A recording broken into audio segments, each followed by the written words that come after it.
Hello friends, and welcome to Escaping the Mouse with your host, me, Breck Roll. Alright, I was looking at Roadside America this morning trying to figure out where I was going to come, and I found this kind of interesting roadside attraction in Italy, Texas. This place is called the Monolithic Dome Research Park, and originally I came to see, just like I said, an odd little roadside attraction, but when I started looking into this place is interesting.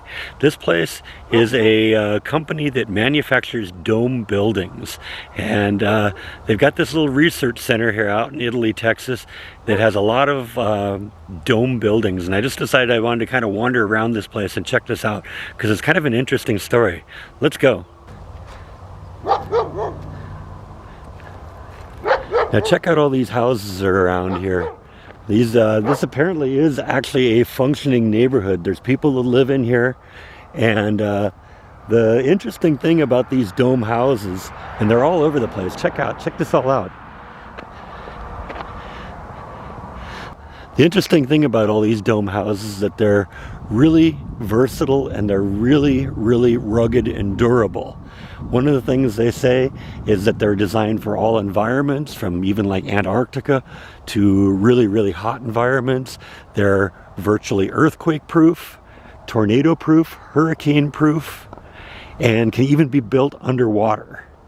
And you can custom design them any way you want, and it's kind of an interesting procedure they have for building these things. Basically it starts with a giant really heavy-duty balloon, and they blow the balloon up. They go inside the balloon, fill the inside walls with a polyurethane foam, which kind of creates just the basic support and basic shape of the building. Then they put rebar inside of it, and then they spray concrete on the inside of it. And once it's all dry, they pull the tent off, and you end up with something like this. Now this is one where it looks like they actually pulled the balloon off. A few of them, like this one over here, actually looks like they left the balloon on top of it. But they're really well insulated, and like I said, they're extremely strong and very easy to build. See, these are just some of the little ones. They're probably, 30 feet in diameter and maybe 15 feet tall. Now these ones here aren't even round. They're more rectangular shaped. They're probably just one bedroom units.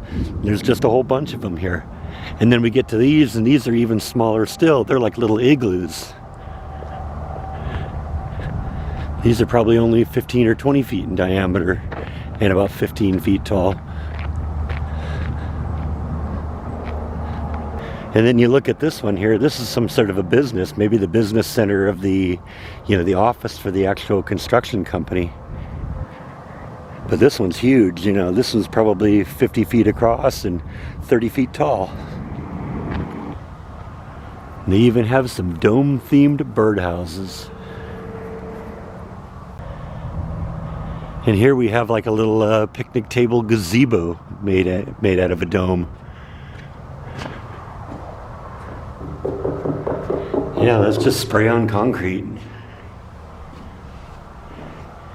Like I said, you can connect these things together in any way you want, to create big elaborate structures. This one here, they actually got some interesting stonework that they put on the outside of it, and apparently that's an option for you. But they basically, and there's a garage over there in case you need a garage. And I'm guessing these are like storage bins here. Most of them are closed. That one's just got some pallets in it. That one looks like a big giant pumpkin. Bet you could decorate that really well for Halloween. Now I've heard of people talking about this kind of construction technique for like colonizing other planets like Mars or going to the moon or something like that, because it's just really easy. You just bring the balloons and then you manufacture the concrete with the materials on whatever planet you're on, because that's basically all concrete is just whatever your building materials are or wherever you are, so you don't have to haul all that. And the balloons, they're just small. You just inflate them wherever it is you're going, and you're good to go. And they pack up real nice and small. And then here's just a couple more. It's probably looks like they're almost like little personal cabins here. You got one bigger one here, and then just a bunch of little one-roomers. It's almost like, you know, you could just you know, set this up like in a field somewhere and like rent it out to people for the night. This one's got kind of good, some cool tile work on the side of it. You know, you can just decorate these things any way you want. See, that one there is really huge.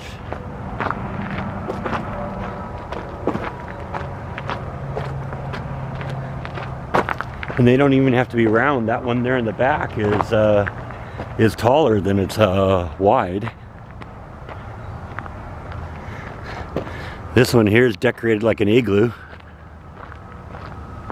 You know, some of these, they just have stucco on the outside of it. That's kind of cool. And see, these are clearly the inflatable balloon parts.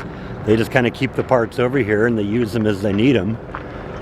You know, whatever size and shape you want, you just pick up the balloon, you blow it up, and you begin blowing your polyurethane foam into it.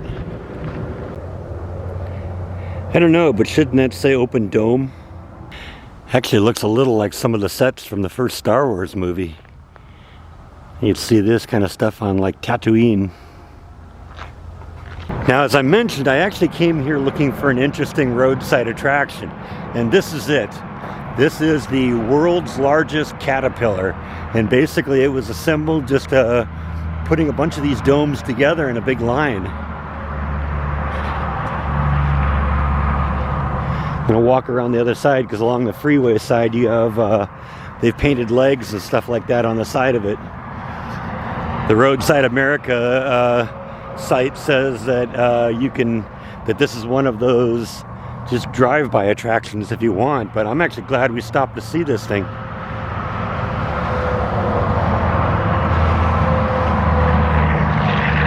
World's largest caterpillar. He's got to be 200-300 feet long. That's got to be the length of a football field, pretty close. And they painted legs on the side of him, or they painted cowboy boots. Actually, when I looked at the pictures online, it was just feet that they'd painted on the side of him. So he's been redecorated since the last people came here.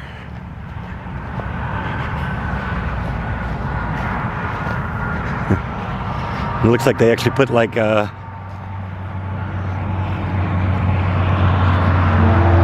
metallic material on the outside of it.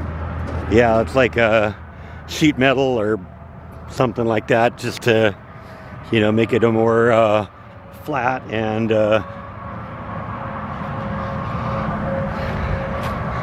make it a flat surface. But check out this thing. This thing's massive.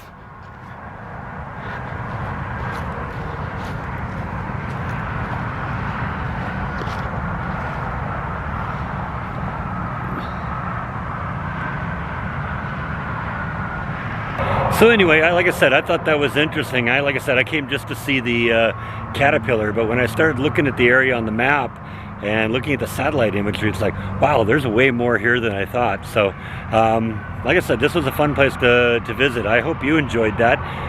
Thank you as always for watching, and I will see you next time on Escaping the Mouse. Good night.